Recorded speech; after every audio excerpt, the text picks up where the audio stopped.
right, and welcome back. Welcome back. Another episode of The Water Guy with Paul the Water Guy. And I am Ethan, the audio guy. Yes, we have visitors in the showroom today, so we're nervous. We got an audience. Get the jitters. No, I'm nervous because we haven't done this in 3 months. Yeah. I feel terrible. We were trying to figure out exactly how long it's been, and we had this massive ice storm after our last episode, and right now it's been in the 80s, if that tells you anything. Yeah. But yeah, that was a crazy ice storm. Yeah, absolutely. Did y'all lose power out your way? We did. It's been so long. I don't think. Did we lose power? I don't think we did. We didn't. No, we didn't, but a lot of other folks did. Yeah, I was kind of shocked that we didn't lose power because being out in Powhatan, we have a bunch of trees and ruralness, and we almost always lose. We lose power in windstorms. Yeah, that was the craziest ice. It was weird because we got a layer of snow, and then we got ice that was so thick that we were driving fully loaded trucks around on top of it, and it was not cracking. Yeah, it was holding. It was the craziest thing. I got a picture of one of the big rigs, just kind of like, it looks like it was just set on top. It's like floating on the ice. And there's not a crack anywhere in the picture, and you're like, how did that thing get on top of the snow without leaving any tracks? So it was a pretty cool one. I didn't realize till afterwards, but Nice. yeah, I'm glad that's over because that paralyzed us for about 2 weeks. Yeah. So that was part of our delay. The rest of it was just, everything just turned into chaos. Yeah. But we're here now. Yeah, we are here now. Man, so much has happened. We're in 2026 now, deep. That was back in January when we shot that. So it's like we were even 2 weeks into the year, and here we are. It's tax time, literally. Oh, crap, it is tax time. It is tax time. Did you get yours taken care of? No, not yet, because we had some You have 5 days. we had some file discrepancies going on. Not my fault, but someone else's fault. Not my employer's fault either, actually. Uh-oh. Oddly enough. So I had to wait for a new W-2 to come in. But we're gonna hopefully get them knocked out Friday. Yeah, and I'm sure it's all perfectly good. So if the IRS is listening, there's no need to do any auditing of anybody on this show. Yeah, well, there's They have been triplicate checked. there's no need for a lot of things, but I mean, I'm gonna that's a conversation for another time. We'll talk about that another time. Get off the air with that one. Jeez. Well, so we were talking hot. What's hot this year? That's kind of what I was thinking about. No pun intended with the weather. That we're in our third winter, I think. Yeah, we're on our last little false winter, and then I think we're gonna get actual spring. I sure hope so, because it was 86 degrees last week. Yeah. And this morning I had my bib overalls on and a jacket, and my hands were so numb I could barely run a forklift. 34 degrees. Yeah. No, it was colder than that. Really? I'm running the forklift and there's ice on the windshields of the cars.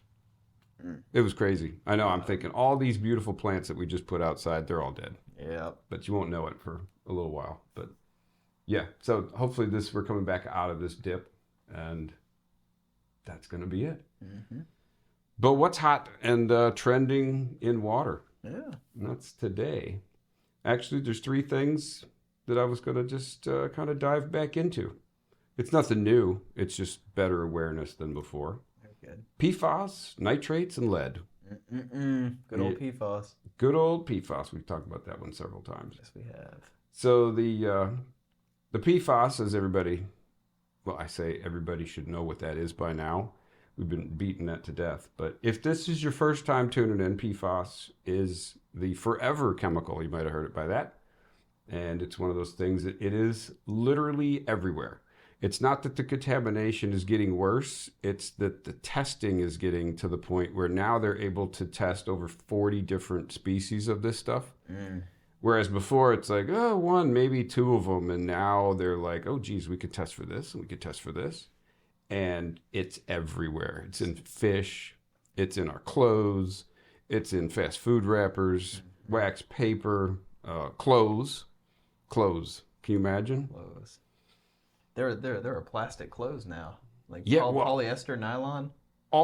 pretty much all the clothes because of all the manufacturing processes. But yeah, it's big, and big problems mean big money, and that's what's really going on hot this year. There is a whole bunch of chaos going on with regulations. Um, and it's not just EPA. So EPA is obviously like spearheading it nationally, and they had dropped that limit down to 4 parts per trillion, which is crazy. Yeah. And it used to be 70, but now it's almost to the point where if you can detect it, it's too much, and that's a scary thing when you've got something that is that devastatingly potent that if you have it, that's bad. Right. So it's in. I think they did. We talked about this in an earlier one, but they tested like people's blood from around the world, and it's in like over 98% of people's blood already. And it's the forever chemical, so it's not going to get you better. So you just got to do what you can to protect yourself from getting worse. Yeah. There was one. There's a lot of states they're kind of like, okay, hey EPA, let's go ahead and get this thing under control. But it is such a massive problem because it's everywhere. I mean, how are you going to regulate something that impacts literally every part of your life? Wisconsin, for example, has a $133 million cleanup that they just approved. That's just one state. Yeah. So there's, if you look across the country right now, there are roughly 350 PFAS-related bills over 39 different states. That's a whole bunch of laws about this thing. So they're all excited about it and trying to make statements, but 350 bills, it's not really going to fix anything unless they got a really concrete plan. Right. So kind of some interesting times up ahead here. Do you remember what we use for treatment of PFAS? You're like, don't ask me questions. It's been 3 months. It's been... I think it's been a little bit longer than 3 months since we talked about PFAS last. Yeah, 3 months from our last sit down. Yeah. So but you're young. You haven't gotten. I had lead when I was young, so I don't remember anything. What is it? Remind me. Okay. Fill me So if back you're going to in. take it out of your drinking water, so PFAS. Let's kind of back up the train a little bit. PFAS is more dangerous when you eat it or drink it. So obviously for us, we're worried about drinking water. So there's different ways that we can try to clean that up. Do you think a fridge filter takes care of it? Probably not. Probably not. Exactly. I'm kind of giving you the answer there. Yeah. Reverse osmosis filtration. Go. That is the most reliable way to knock that stuff out. Yep. But yes, there are some carbons that are approved to be able to handle that stuff. And the difference is that the reverse osmosis, it takes the water and kind of super filters it and keeps that PFAS as well as pretty much everything else from getting into your perfect drinking water. And it collects the drinking water. But the only potential downside to reverse osmosis is the PFAS is concentrated in the drain. Well, that's really not a problem because most people either have a septic system or it goes back into the sewer. Most of us don't try to reuse our poop water. That would be... I try not to. I try not to too, but it's there are some places like those...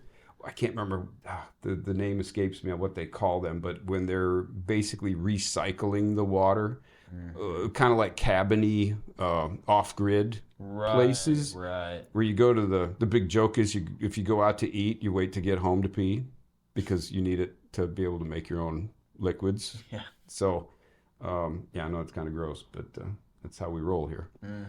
But yeah, so if the PFAS is getting concentrated into the drain, then it's usually not a problem because that means it stays in your septic field, or it goes back to the sewer system and goes back to your city, and then they get to deal with it.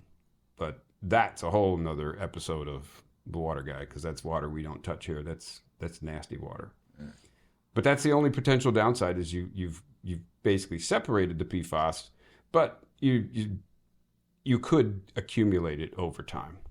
But who cares? As long as you're getting the good stuff in, you're not drinking PFAS.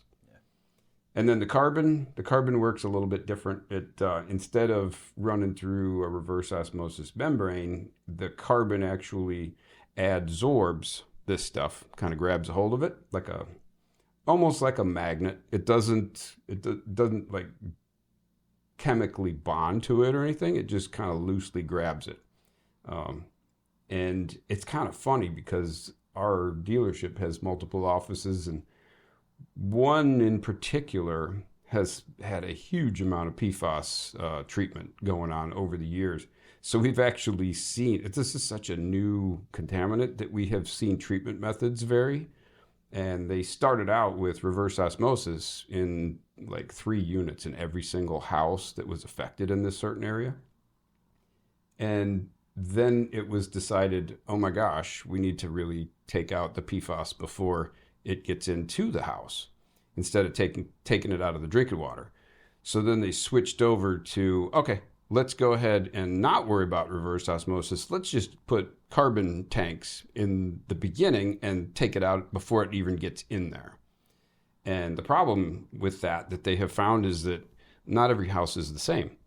And there are some houses where people are using water pretty constantly for, decent flow, and it's pretty predictable and it does a great job. But then again, you got these houses, not all of them obviously, but you got these houses where these folks are in it, and then let's say they leave, like they're what do they call them? Not snowflakes. That's a whole different show. When you go south for the winter, snowbird. Okay, yeah, snowbirds. Yeah. You know what I mean. Yeah. See, I told you it's been a while. So if you're a house like that where you're leaving, what they have found, and nobody saw this coming, is that in certain instances the PFAS it's slippery, which is its whole point. That's why they use it for Teflon pans and things that are water repellent. The problem is if it sits there on the carbon for an extended period of time and the water doesn't kind of keep it held on, it can actually slide down and slide to the bottom, and then it can actually go past the treatment. You come back, and then your first blast of water, it could actually have PFAS in it because it has slid right off of everything that it was getting hung on to. Crazy. So that's the downside of carbon. There's no perfect way to deal with it. It's just you have to really understand this crazy animal that keeps evolving. There's other technologies out there. We call them selective ion exchange, where there's kind of like a water softener, but it's got guts in it that are specifically designed to attract these things. But the problem with those is you don't know exactly when they're fully loaded up, and then you got to clean them because that's another problem. It's kind of like carbon. It's just a different way to handle it. But yeah, different ways to do it. There are some experimental methods out there that I don't have too many details on because they're still in the experimental phase. One of them really intrigued me. It was called plasma water. Yeah, I have no idea. That just sounds far-fetched, but who knows? This might be a brand new technology that's going to take over everything. A revolution, if you will. Yeah, exactly. And then there's others that they just call advanced media. Basically something special. That's happening. The other problem with the PFAS, and people are like, oh, I need to get, and I'm talking about city water primarily. Everybody that, they pay their water bill, they fully expect what comes into their house should be perfect. Never going to happen. It's just not. It may be perfect at the water treatment plant, but it's going to get messed up on the way to the house. Right. It's kind of like chlorine. I like to tell people that you go to the grocery store and you get your avocados and your other fruit, your bananas and stuff like that. You can't hold them all in one arm, so you get a bag. Right. And you get a bag so you can safely transport your produce all the way to the house. But you don't eat the bag. It's just there to help in transport. And it's kind of like backwards with the PFAS. You might have perfect water at the beginning, but the pipes might actually like put a bag or put some stuff back into the water that you don't want. So you got to take that stuff out yet again when it goes into each individual home. So I guess where I'm going with all this is there's a lot of experimental methods that they're working on. There's a lot of treatments that work. And the government is going to be fighting, trying to figure out the best way because of the massive amount of money that it's going to take to deal with this problem. So you need immediate protection while you're waiting for them to figure this out. Right. Everybody listening to this has got to do something to protect, at a bare minimum, your drinking water. Yeah. And my advice, reverse osmosis, because that is the best drinking water. It not only takes care of PFAS, but a whole bunch of other problems. Almost all of them. Everything but gases. And then that's when you start getting into a reverse osmosis system, not just a membrane. But that was on another show. So, yeah, I feel like I got back in the swing of things quick. We're back at it. We nerded out. Back at it. Immediately. Yes, sir. Oh, and normally, if you have a water expert like us come on out, one of the things that you want, of course, is, hey, what's in my water?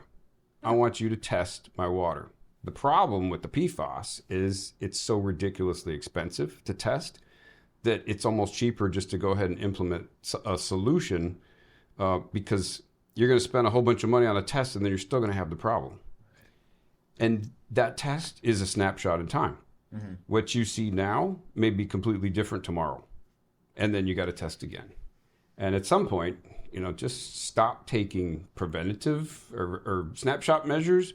Put something in there that's going to prevent you from having the problem. Right. And then if you do test down the road, just as a routine precaution, your test should come back clean. But I wouldn't be we don't even test right now because it's so difficult to test and it's so expensive that it's basically cost prohibitive. So it sounds like it's very volatile too. Just like testing, like you just said, it's a snapshot. It is. It is like any test. It's so crazy because testing is. It doesn't matter where your water source is. If you've got city water, and I'll use Richmond for an example, we get almost all of our city water from the James River. Poopy River. Poopy River. Yeah. Yes. And we've seen the James River when it is at, the banks are high. That thing is raging with water coming down. Mm-hmm. And that means that we've had a lot of rain. Not just here, but other places upstream that have basically flooded the roads, and the road ran into the creek, and the creek ran into the swamp, which drains over into the tributaries that get into the river. So basically you end up with road sludge eventually finding its way down to where you are.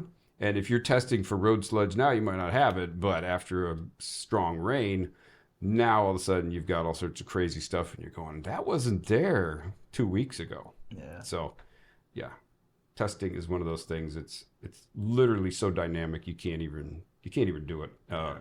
It'll give you a snapshot, but it's not one of those things that you want to make a permanent determination from. So that beats the heck out of PFAS again. Mm-hmm. But I think that was a good recover. I agree. Reviewing it for everybody. Yeah, because people, when they see like a plastic water bottle at the store, for instance, it says BPA free. And they take that and run with it. And this is something you've told me before, is they take the BPA free thing and run with it because it's it's not bad. There's so much other crap in that thing. Yeah, no, it's BPA because the bisphenols have all those different children that they have turned into, and they're all the same. Mm-hmm. BPA turned into BPS and BPX. They're all problems. They're all endocrine disruptors and immune compromisers and cancer causers. Yeah. Just because it's free of one of them doesn't mean it's completely safe. It's I hate to say it, but marketing is ridiculous sometimes. Yeah. It's terrifying what we know. We so much has happened. I just skimmed right over. I don't know how much detail we're changing some of the people here. We got a new person in the office. She literally just started. Today was her second day. Oh, wow. So I think she's going to be fantastic. Nice. But it's kind of funny when we get a new indoctrinated person. We're always like, what do you do for drinking water? Mm-hmm. And she had a bottle of water. She sure did. She did. And she felt pretty good about making sure that she's trying to do something better than just drinking out of the tap. Right. But she hasn't had a chance to be fully hit with the fire hose of knowledge. So it's going to be interesting to see what she thinks in probably another 2 months. She'll be up and running. It's crazy. It's gonna learn all the things. All the things. Yep. She'll be one of those, I call them osmotic experts. Just kind of hanging out in it. You're gonna pick it up. So that was PFAS. Nitrates. That was the second one. Oh yeah. There are some interesting pockets of nitrate contamination. And since our podcast, how many downloads roughly did you see last time you looked? We're at about 1,556. So over 1,500 downloads. I want to personally thank every single person that has downloaded this. That just makes my heart soar like a hawk. And makes us, I think I could speak for both of us here, it makes us feel like we're improving the world with education. Yeah. And yeah, I've turned your world upside down. 100%. Yep. Ethan has a system now. I have a system now, thanks to Paul. Him and his wife came out and installed it for us, and it's been nice ever since. I actually got a nice glass pitcher for it as well, so I'm not using a plastic pitcher or anything like that. Very nice. It sits in the fridge. So you look younger and healthier already. I feel like I'm getting older. Well, yeah. Like way older. Like 3 months older. I can relate. Yeah. It was a bad day in the gym this week for me too. Finally feel run down. Yeah. But a bad day for us is still an impossible day for most people. Absolutely. Right. We got to keep up the fight. Back to nitrates. Back to nitrates. So nitrates are big problems in not just necessarily here, but they can be, because nitrates primarily are caused environment. They don't really come from the ground so much as they do from fertilizers and farmlands where there's manure, basically, which manure is turned around as fertilizer in farms anyway. So if the fertilizer ends up, we get rain, excess fertilizer that hasn't fully gone into the soil gets washed into the creek, down into the river, and then bam, we could have nitrates in our water supply. There are certain parts of the country, like Iowa, that you hear constantly of nitrate levels that are so ridiculously high in the rivers because, it's so much farmland and so much agriculture going on. You can't avoid it. You have so much fertilization going on, it's going to get into the rivers. So they have to set up all sorts of specialty treatment processes to be able to deal with that. But nitrates are a big deal. Funny, not funny. We have behind us, we have 2 betta fish. I thought I saw something moving in my peripherals. Yes, we put that in there to add a little bit of life to this room. Now, for those of you listening, I know you can't see it, but we love plants. We've got all sorts of bizarre monsteras, and now I've got my pet pitcher plants in that thing back there that I thought that thing was going to die. And all of a sudden, it just started producing the most gorgeous pitchers. Did it have those when you were here? No, I don't think so. I think the last time I was here, it was like on the verge of dying, and then stuff started happening. Yeah, it got a second wind, and it's got 3 pitchers over there, and I'll tell you what, that thing is gorgeous. And it's one of those that I was about to tear it out, and now we're just like, ooh, that's pretty bizarre. Plants are very tough, and they can come back. They're resilient. Mm-hmm. But the betta fish, there's a red one and a blue one. Mm-hmm. Take a guess what their names are. You'll never guess, so I'll tell you. One is nitrate and one is nitrite. Is that terrible? That's awesome. Take a guess which one is nitrate. Nitrate is red, nitrite. Oh, other way around. Well, it's a sick. Remember what nitrate causes in babies? Ooh. Yes. Right. Okay. I know. Right. I don't even want to say it, but blue baby syndrome. Yeah. It's a real thing. Mm-hmm. It's a terrible thing. So that's how the blue fish ended up being called nitrate. Because it just, nitrite, 2 fish, it just all made sense. Yeah. I know, we're nerdy. But blue baby syndrome, see, that's a segue into one of the big problems from nitrates. It's not as bad on adults, but it's one of those things with children, babies, pregnancy. It's a huge, huge concern. So if you're in the part of the country that has a lot of agriculture, you definitely want to get nitrates tested. And hopefully you just learned, don't just get them tested once. That's a relatively cheap test to do. I actually think you can get some strips online, relatively cheap, where you could almost test kind of like a hot tub, where you can test that every single day if you wanted to. Or you could just say, hey, I probably would have nitrates one of these days. Let's go ahead and just make sure we don't drink them and put a system in to begin with. Yeah. So there's that. Nitrates is, the municipalities, they have to deal with it because they can't send out water that's got levels of nitrates that are so high they're going to cause all sorts of health problems. So how do you take care of nitrates? Well, reverse osmosis is, of course, a fantastic way to do it for drinking water. But when you're trying to feed a community literally millions of gallons every single day, it's tough to come up with a reverse osmosis that can sustain that without everybody going broke trying to pay their water bill. So they have what we call the selective ion exchange, kind of like what they are developing for the PFAS, but the selective ion exchange grabs onto the nitrates specifically and takes them on out of the water, kind of like a water softener, but for nitrates. But that's PFAS and nitrates. Basically, fertilizer, farming, any agriculture, get yourself checked. Better yet, just get a system. Yep. And it is actually coming up on the break, but Just want to try and knock out lead real quick? let's try to knock out lead. Lead's an easy one. Yeah. That's the last of the big three hot ones. Lead is obviously a problem all over the country. They have, everybody's heard of Flint, Michigan, I would think by this point. Mm-hmm. But yeah, Flint, Michigan was made lead infamous just because of how terrible they were.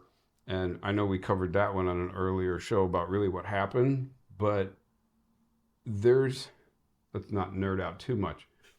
But when the municipalities are sending water out, a lot of times, especially with the older distribution systems, they were putting like polyphosphates and other things inside to help coat the inside of these old pipes to kind of seal them off so that the water never really touches some of the really terrifying bad stuff and dissolves it.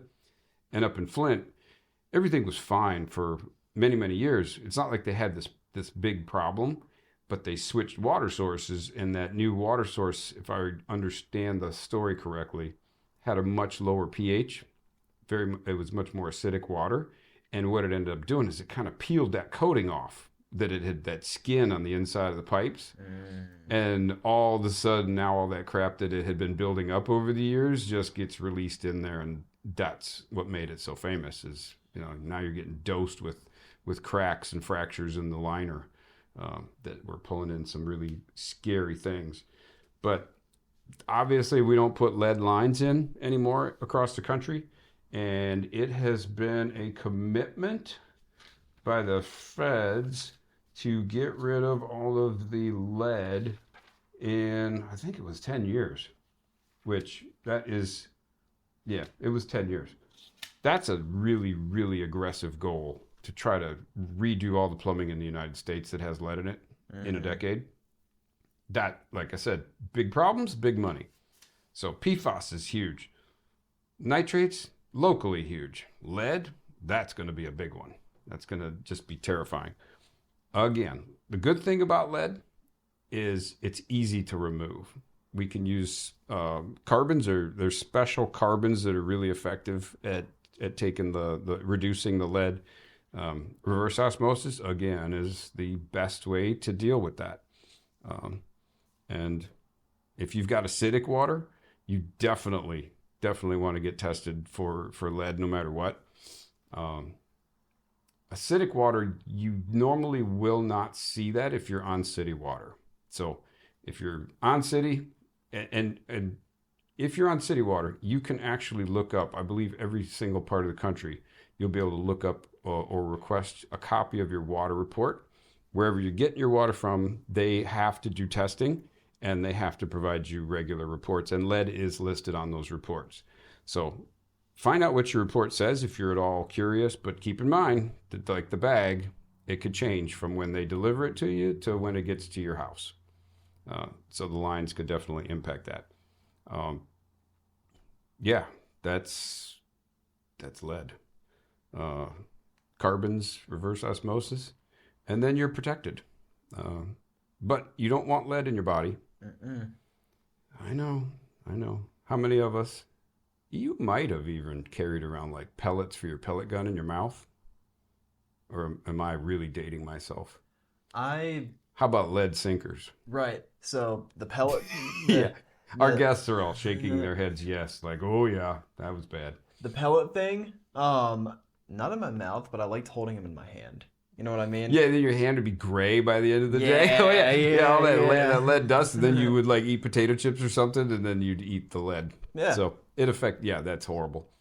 It's amazing. I know we did. I shouldn't say this. We had the house in Chicago. You know what? I'm gonna leave you with a cliffhanger. I'm gonna tell you about the house in Chicago after the break. Yes. So don't go anywhere. You're gonna hear about this crazy story, and we're gonna recover and be right back. Thanks.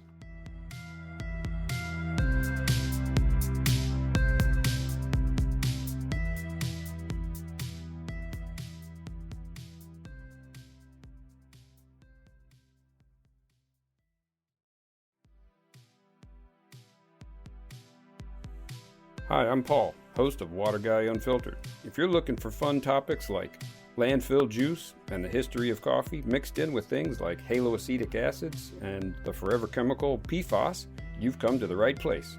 Check out Water Guy Unfiltered and learn the raw truth about water stuff, where it's educational and informative with a shot of humor just to keep it fun. We started as a weekly radio show, and now we're podcasted everywhere. Join us.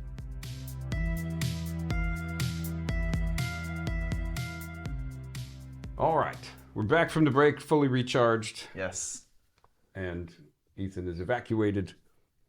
My system. Yes. He's like, okay, great, thanks for sharing. So before we left, okay, Chicago and the tomatoes. Yes. And one of the visitors who has left was Diane, my wife, which I've probably told some funny horror stories about her on prior episodes. That's why she wanted to make sure I didn't talk about her. But she's gone now. Yeah. But she will have to listen to the episode because she doesn't even really know this. Oh. So when I was in Chicago before we came down here, I was in a house that was built in the 50s, mid-50s to be exact. And it had like this masonite siding. And it's very durable stuff. But for those of you listening, anything prior to 1978 in the U.S. and pretty much everywhere, it most likely any paint coverings contained lead. So the EPA also has a lead safe work rule where, and this is the story I'm going to tell you about is prior to me having any knowledge of any of that stuff. I'll just preface that. So I had this whole back section of this house and it was great because it was a little rancher, a little 1,400 square foot ranch. But it had this one section of dirt all along the back wall, and you couldn't really grow anything. But I decided I was going to run, because Chicago has really great soil. I ran the tiller in there, and I planted tomatoes. And I'm telling you, I would make salsa. I would go outside at least once to twice a week with a 5-gallon bucket, and I would fill the bucket up every single time. Wow. I was making salsa by the just gallon jugs and giving it away. It was the greatest thing ever. But you're probably wondering, what does this have to do with anything? Because the house needed painting. And some of the old paint was flaking off. Yes. So I was like, I don't want to paint this thing over and over again. And you can go out there. And I tried scraping it with the putty knife. And of course, I got flakes of this stuff just breaking off. And where's it going? Right down into where I'm growing my tomatoes. So, yeah, it gets worse. I'm outside, thank goodness. I grabbed a belt sander. and I start like belt sanding these things to make sure that they're ready for new paint. So I'm creating the most horrific dust that you've ever seen. It's lead dust. Just lead dust going everywhere. I probably poisoned that ground, which it was never supposed to be. It was supposed to be a yard, but I turned it into a garden. So it's not like I poisoned the garden on purpose. But to this day, here I am like 15 years later going, man, I really messed up that soil. I know I did. And it makes me wonder, did the tomatoes pull that stuff up into them? I'll have to do some more research to find out if they really did. I don't think that they would be able to pull it up all the way through the stems, but they do pull up nutrients. Yeah. So, at the back of my head, it's like I want to know, but I really don't want to know. Yeah. So, yeah, she was like, what's going on with the tomatoes? She's going to listen to this and be like, oh my gosh, is that why you're so slow? And yes, that's why. You know what that kind of reminds me of? Do you know the history of tomatoes and why for a very long period of time people thought they were poisonous? No, enlighten me. So, over in Europe, where all good things happen. Yeah, absolutely. Over in Europe, I can't remember if it was England or Italy where this happened. Probably Italy because tomatoes grow naturally there. They found they discovered tomatoes, and the plates that they used were painted with lead paint. And of course, when you put a tomato on there, the acid. It sits there. Yeah, the acids break into the lead, and the tomato absorbs the lead. And people started getting really sick, and even some people were dying while eating these tomatoes. So they basically They thought they were poisonous, and they didn't realize it was the plate. Yeah, people deemed tomatoes back then over there as a poisonous fruit. Oh my gosh. And then, of course, research was done later, and they realized that lead was not good for you. So tomatoes are okay, but the acidity of them was eating the lead. Yep. Causing some lead juice. Yeah, it's a really interesting bit of history that you can look into. There's like what I said was a very watered down version of it. No, I like it. It's very interesting. That makes complete sense. Yeah. Yeah, what we didn't know. It's like us growing up. Yeah. Yeah, we used to break thermometers and play with the mercury rolling around in your hand. You do that now and you'll be probably locked away. Something awful will happen. But yeah, that's the tomatoes in Chicago story, which brings me to the thing that I forgot. I had a brain fart earlier. Lead, it is treated like calcium inside your body. So your body uses calcium to basically build bones and things like that. So if it's confused and it grabs lead thinking it's calcium, now all of a sudden you got bones made out of lead. So not good. Yeah, heavy bones. And once it's deposited in there, then heavy and brittle. Mm-hmm. Because they're not going to be as strong as calcium. But once they're in there, I've heard, I think it was 30 years once it's in there for your body to kind of extract it back out. So yeah, it's one of those things. If you have any of my tomatoes, you're probably just be glad that I did that and then we moved because I didn't have any more tomato crops after that point. But if somebody else tried to do tomatoes, then they may want to watch out. Yeah. But yeah, once it gets in your bones, you've got it for a while. Yeah. But so some of you are probably thinking, well, what's holding me back from making a drastic change and getting something in place? What do you get? What do you think most people's holdback is? Most people's holdback is, I can imagine. Biggest thing. Yeah, biggest thing probably Obvious. finances. Yes, Yeah. the money. Yeah. If it was free, everybody would want it. But it's not. A good system is not free, and a free system is not good. Mm-hmm. So it's kind of like sushi. That's true. Cheap sushi ain't good. Good sushi ain't cheap. That's true. So pretty much, I have a little bit of hopefully some good news here for some folks, because a lot of this stuff that we talked about, especially today, isn't just one of those. I really want to just have better water just because. It's because you want to protect yourself from getting exposed, or you've already got a problem and you're trying to make sure that you can remedy it. In a perfect example, let me give you some. if you're trying to fix a health problem that's caused by your water, a great example would be eczema or psoriasis.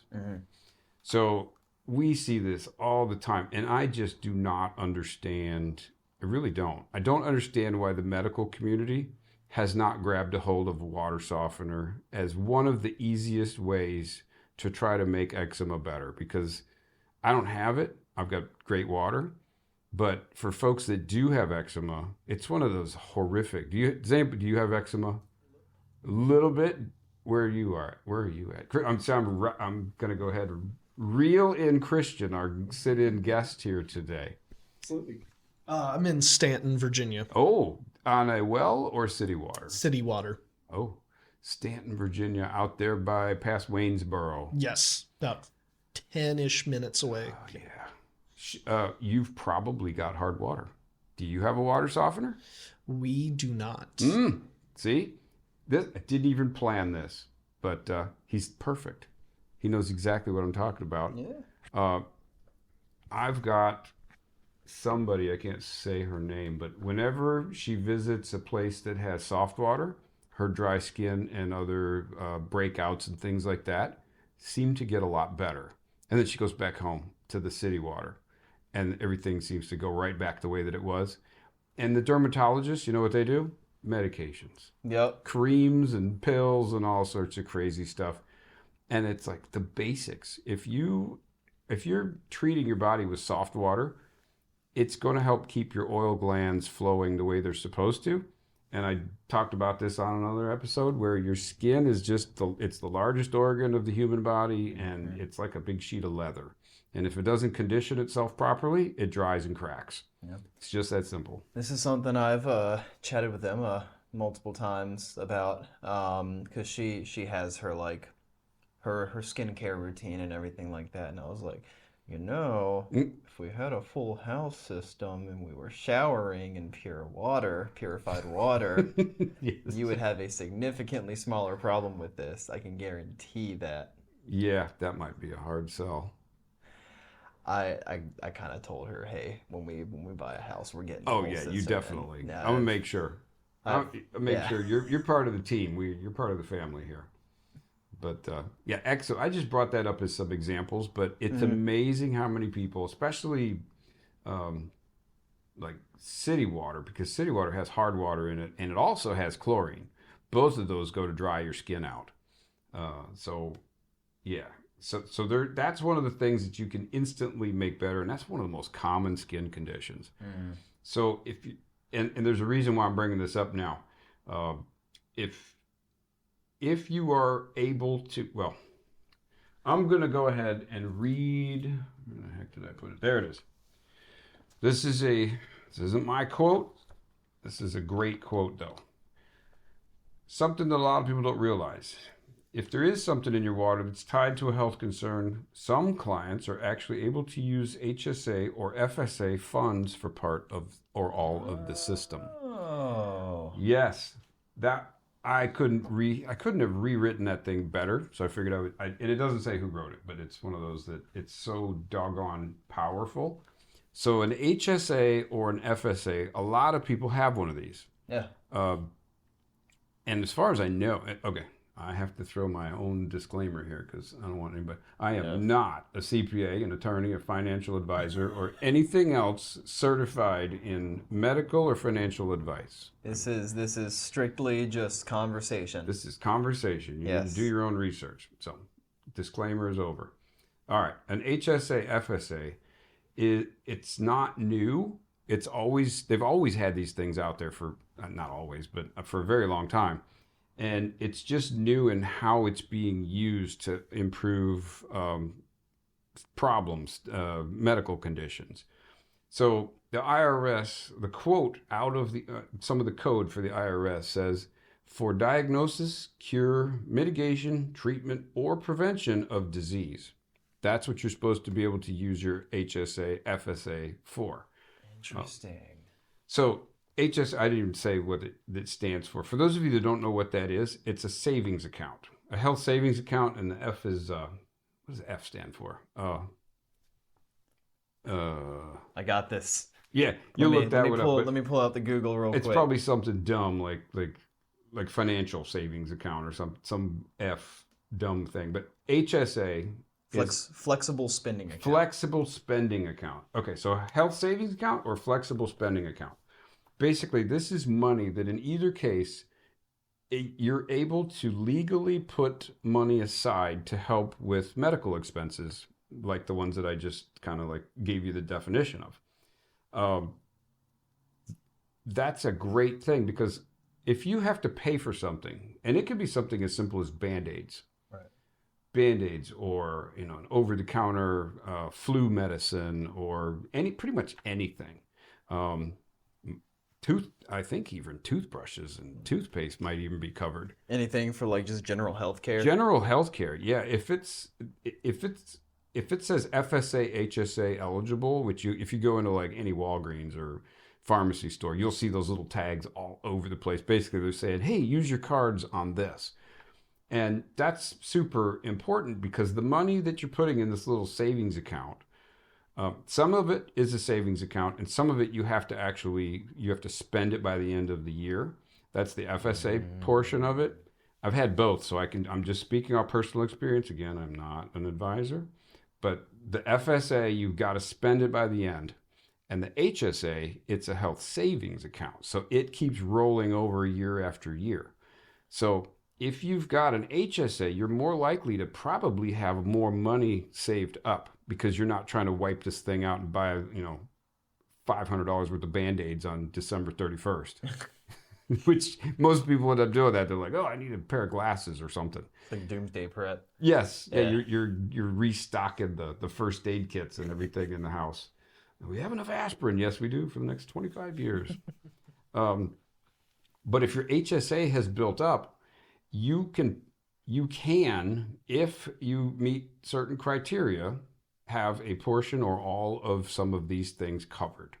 Now, there are some basic steps to this, and it can apply to the whole house system, kind of like what I just talked about, eczema, dermatitis, psoriasis, something like that.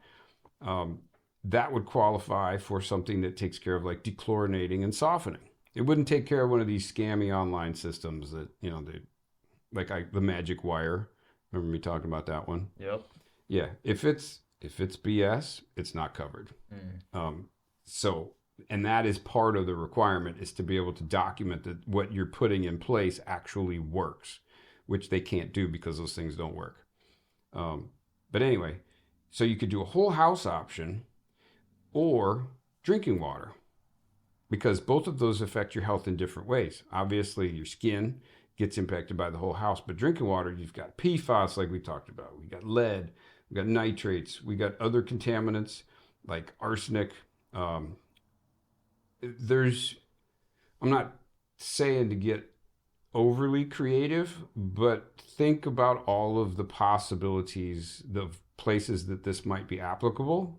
Kidney disease, kidney stones, for example, may be caused by drinking water that has too much calcium in it, something like that. If you're pregnant, oh my gosh, that right there, that's like a get out of jail free card for drinking water system. Right. Because you are absolutely trying to prevent disease for the unborn child. Gut issues. I can't tell you how many times I have people that are like, oh man, my stomach is always messed up, and it's something from their drinking water. Yeah. So if you have something like that, I would assume that the first step is get what they call an LMN, a letter of medical necessity. So basically, you're going to have to go to an MD or a DO, a nurse practitioner, or a licensed provider, and they can give you this letter of medical necessity. So first you have to show, hey, I have a condition, or I have something going on health-wise that could benefit from having something in place that'll reduce my exposure to it. The second step is that that LMN also must document that the system helps to treat or prevent the condition, which is, like I said, if it's something that works, like a reverse osmosis, we've got certifications that are going to be able to prove that it will actually do what we say it's going to do. And then as long as your MD or your nurse practitioner or your licensed provider says, yes, the use of water that does not have arsenic in it will prevent death, from arsenic poisoning.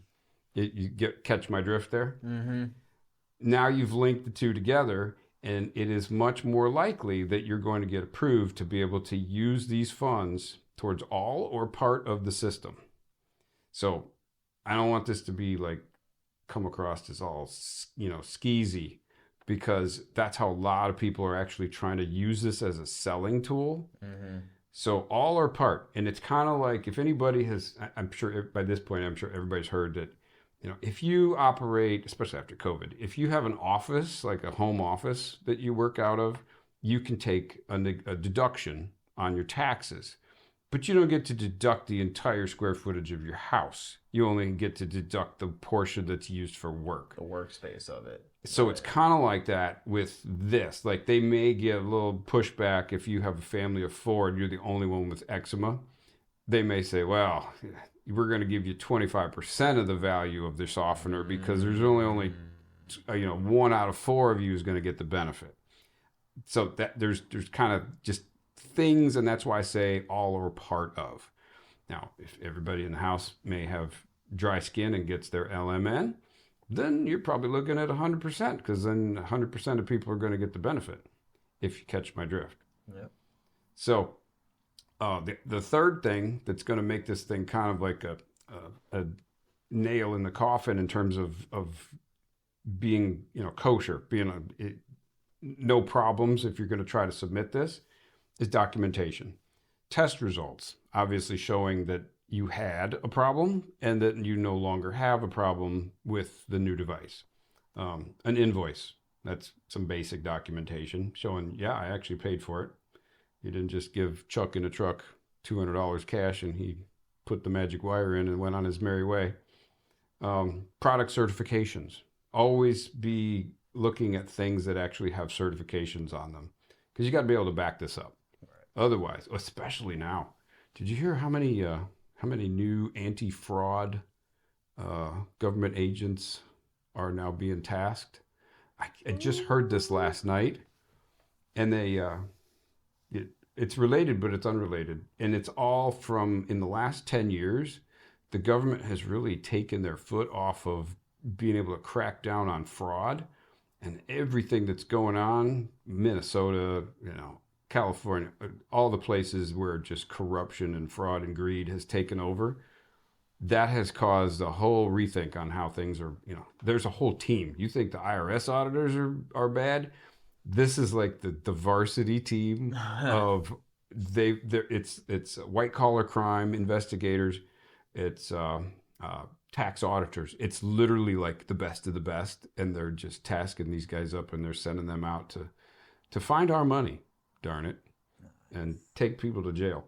So that's why I want to make sure that everybody does this the right way, because don't try to scoot something through there, because there is a high probability that there's going to be some folks looking at things like this. So, and there's nothing wrong with what we're doing. We're not talking about doing anything sketchy. We're just saying, make sure that you cover your bases and have this thing documented. Cross your T's, dot your I's with it. Yeah, but an HSA or FSA is huge, because think of it like, and I don't want to throw numbers out there, but if you got a $2,000 drinking water system, for example, now to have $2,000, we all work, well, most of us work, and there's a lot of taxes and things that are taken out of that. So to end up with $2,000, usually you got to start off with $2,800, just a good rule of thumb, something like that. Because by the time they get their piece of the pie, you have this little piece left. Mm-hmm. So you can either start with $2,800 and end up with $2,000, or if you're able to take that $2,000 right out of your taxes and use it as an HSA, you've just saved $800 on that thing.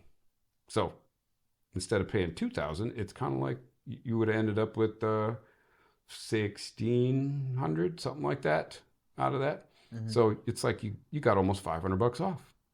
So it financially, this makes sense. And there's no limit on it. I mean, the limit is whatever you got on your HSA. Worst case, you wipe that thing out and keep building on it later on.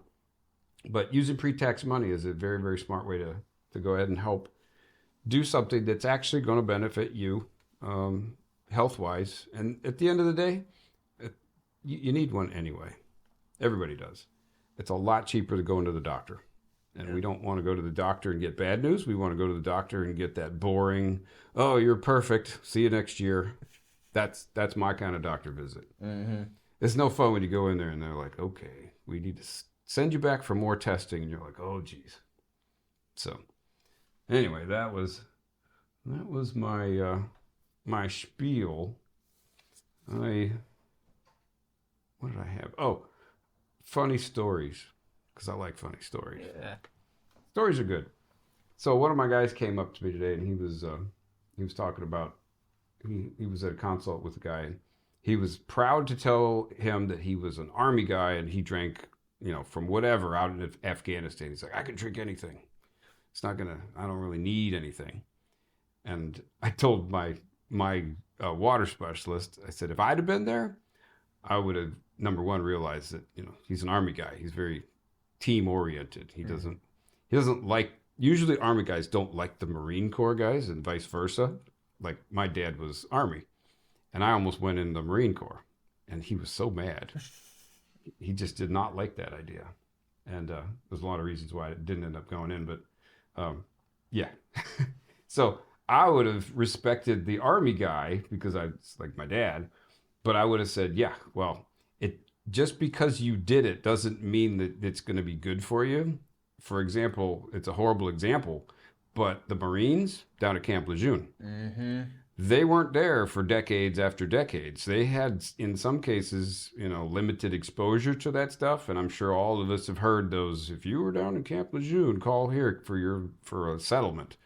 Because there's a lot of bad stuff, bad juju that went down with their drinking water. So, yeah. You're not going to get poisoned overnight, but you may also not see the results and the impact of being poisoned for sometimes very long times, and then all of a sudden it can rear its ugly head. So that was my not so funny story. Here's a funny one so that we can wrap it up laughing. So I know this is a stretch. If you ever get a mattress, when was the last time you bought a mattress? Like a brand new one. Brand new mattress. Probably say like 4 or 5 years ago. See, that's about right with me too. Yeah. I'm much older than you, but it was probably like 20 years before that point. It's amazing how long you can go on one mattress. You just don't think about it. But you roughly spend like a third of your life on this mattress. Yeah. You better enjoy that. That's crazy when you think about it. Like a third of every day is on that mattress. So we got these nice mattresses. And they were like, oh, yeah, it's got this fantastic warranty. But to get the warranty, you have to protect it from moisture. And I was like, what do you mean protect it from moisture? We're both adults here. And they're like, yeah, you got to get the waterproof mattress cover.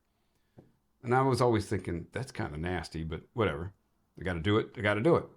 So all it is like a fitted sheet with like a plastic or a rubber skin on the bottom of it. Well, what I learned is that those things do not last very long. Really? Yeah, and I know. It's one of the most basics. So I decided, it was our 25th anniversary on the 7th, 2 days ago. Oh, congrats.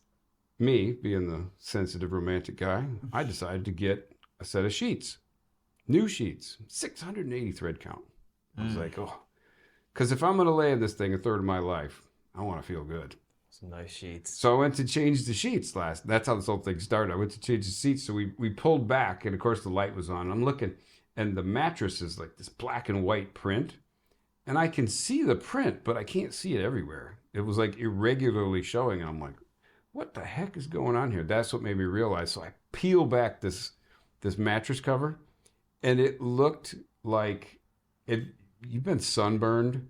And you just got chunks of like skin just coming off while you're sleeping. You wake up and you find them like laying in the bed next to you. And you're like, oh, that is so nasty.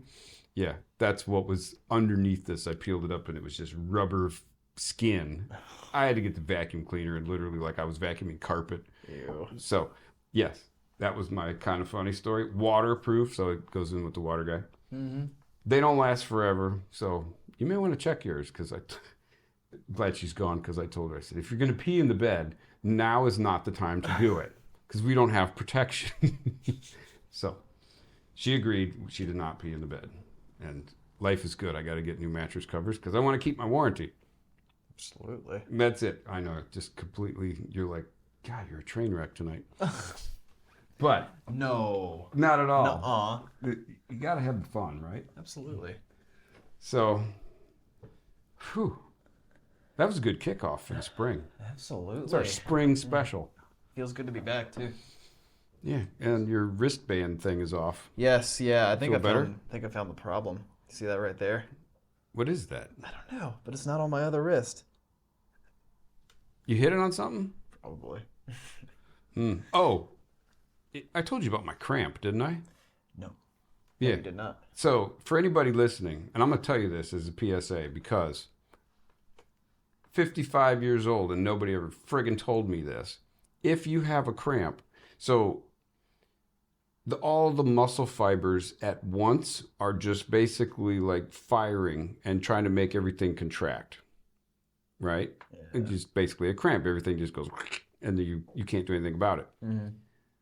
So apparently, and this just fascinates me that it took me this long to figure this out, you can only fire so much of your muscles when you're trying to do it using your brain. Your brain has kind of, think of like a filter.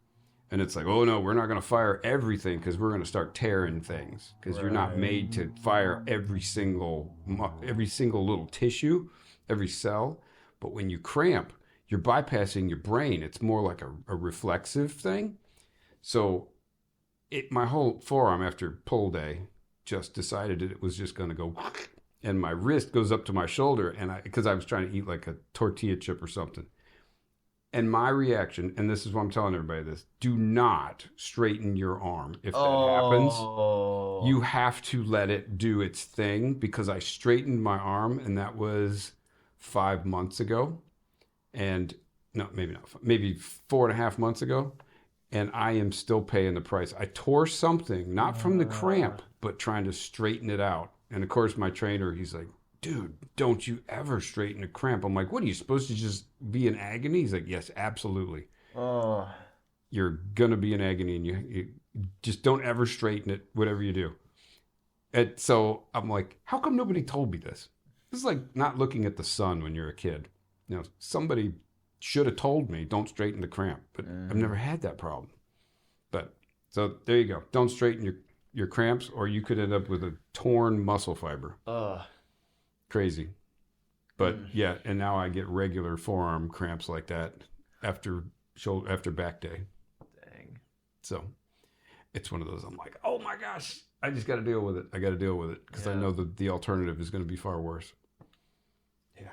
Little last second, little shot in there on the podcast. Don't straighten your cramps. And no, it's not because I'm dehydrated. I know that's coming. All right, well, we're going to do a better job of being back on schedule. Absolutely. We try to do these every 2 weeks, and shame on me for being busy. But We're both busy. download everybody, and Yes. we look forward to download and like and do all that good jazz. And we were joking around about being a podcast that's more video oriented in the future. So there's that in the coming horizon, and we look forward to the next one. Yeah. All right, till the next one, and everybody be safe.